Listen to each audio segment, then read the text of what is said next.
Debretsion waa hogaamiyaha xisbiga Tigray ee TPLF ee ka taliya gobolka Tigray ee ay sida lama filaanka isku seegeen Abiy isaga oo markaasi uun guursaday oo ilmo yar dhalay ayaa Debretsion uu ka tagay waxbarashadiisii jaamacadda Addis Ababa 1970kii oo uu ku biiray TPLF si uu uga qayb galo dagaalkii 17 sannadood socday ee ururka uu kula jiray xukunkii uu hogaaminayay Mengistu Haile Mariam. waxa uu wasiir ka noqday xukuumadda markii talada laga tuuray deebiga ee talada ay qabteen isbahaysi xisbiya TPLF awoodda ugu badan ku lahayd wixii ka horeeyay inta uu Abiy hoggaanka la wareegin sanadkii 2018kii. waxa uu ka dhashay qoys masiixiyiin ah waxaana loo bixiyay Debretsion oo macnihiisu yahay buurta Zion, halka magaca aabihiina yahay Gebre Mikail oo macnihiisu yahay adoonkii weliga la yiraahdo Mikail. Debretsion waa uu ka soo dhalaalay qaybtii farsamada TPLF ee lagu daray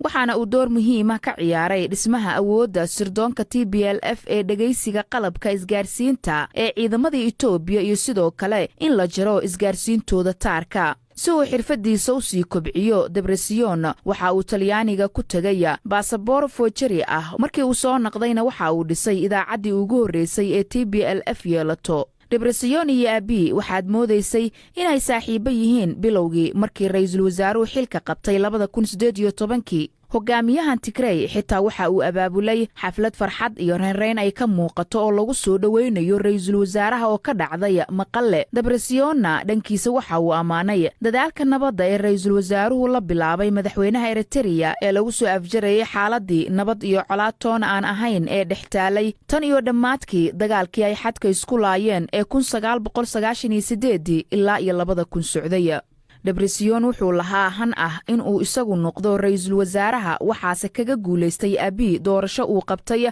isbahaysigii talada hayay 2018kii